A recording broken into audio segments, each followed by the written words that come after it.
অর্থাৎ সুদ বর্জন না করো, তবে জেনে রাখো আল্লাহ ও তার রাসূলের পক্ষ থেকে যুদ্ধ ঘোষণা রয়েছে, যুদ্ধ ঘোষণা রয়েছে, যুদ্ধ ঘোষণা রয়েছে। এই রাষ্ট্রকার, এই সমাজকার, কে দিচ্ছে আইন এবং কে মানছে সেটা আজকের এই ভিডিওতে জানুন। আল্লাহর আইন বাদ দিয়ে যারা রাষ্ট্র চালায় তাদের পরিণতি কি হতে পারে আজকের এই ভিডিওতে ইনশাআল্লাহ ইনশাআল্লাহ ইনশাআল্লাহ বলবো আমি। রব্বুল আলামিন কোরআনের আয়াতের মধ্যে বলেন, ইন্নাল হুকমু ইল্লা লিল্লাহ,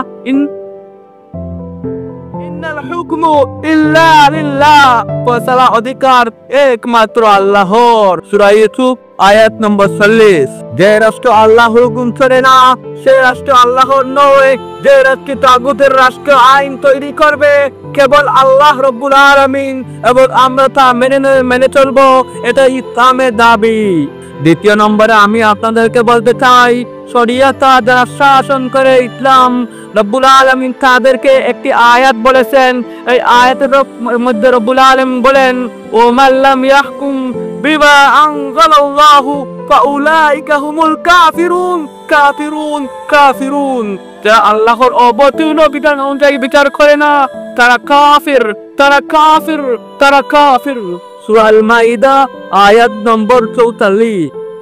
আপনি যদি মুসলিম হয়ে বিধর্মীর আইন চালান তাহলে ঈমান কোথায়? আমরা কি কেবল নামাজ আর রোজাই করি মুসলিম, নাকি আল্লাহর হুকুম মানার মাধ্যমে মুসলিম? আমি আপনাদেরকে তৃতীয় কথাটি বলতে চাই, রাসূল করিম সাল্লাল্লাহু আলাইহি ওয়াসাল্লাম কাকে অনুসরণ করতেন? সহিহ বুখারীতে নবী করিম সাল্লাল্লাহু আলাইহি ওয়াসাল্লাম ইরশাদ করেছেন, আমার কন্যা ফাতিমা রাদিয়াল্লাহু তাআলা চুরি করলো আমি তার হাত কেটে দিতাম। সুবহানাল্লাহ সুবহানাল্লাহ সুবহানাল্লাহ। এটাই রাসূল সাল্লাল্লাহু আলাইহি ওয়াসাল্লামের ইনসাফ।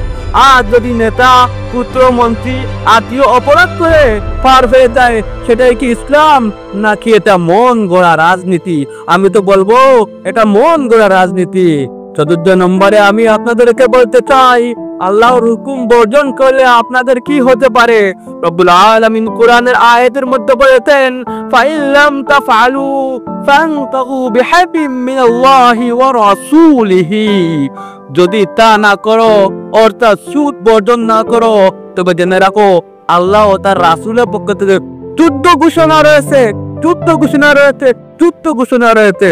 সূরা বাকারা আয়াত নম্বর 279 নম্বর আয়াতে রব্বুল আলামিন এই কথাটি বলেছে, যে আমার শরণ থেকে মুখ ফিরিয়ে নেয় তার জীবন হবে সংকুচিত। সূরা তাহা আয়াত নম্বর 124 নম্বর আয়াতে রব্বুল আলামিন বলেছেন, আমরা আল্লাহকে ভুলে গেছি তাই শান্তি চলে গেছে, বরকত চলে গেছে, হৃদয়ে প্রশান্তি চলে আসছে। এখন শুধু দুঃখ আর ঘৃণা আর গুজবে আমরা ছড়িয়ে আছি। সম্মানিত শ্রোতা, আমি আপনাদেরকে বলতে চাই, ভাই ও বোনদের, আল্লাহর হুকুম ছাড়া কোনো আইনের কল্যাণ নেই। আসুন আমরা আল্লাহর দিকে ফিরি, আল্লাহর বিধানকে রাষ্ট্র ফিরিয়ে আনি, তাহলেই এই পৃথিবীতে শান্তি আর আখিরাতে মুক্তি আমরা পাবো ইনশাআল্লাহ ইনশাআল্লাহ ইনশাআল্লাহ। সর্বশেষে একটি দোয়া আমি আপনাদেরকে বলতে চাই, হে আল্লাহ, আমাদের অন্তরকে সোজা রাখো, আমাদের রাষ্ট্র তোমার আইন কায়েম করো, রাসূল সাল্লাল্লাহু আলাইহি ওয়াসাল্লাম ছায়ার নিতে রাখো। আমিন ইয়া রাব্বাল আলামিন।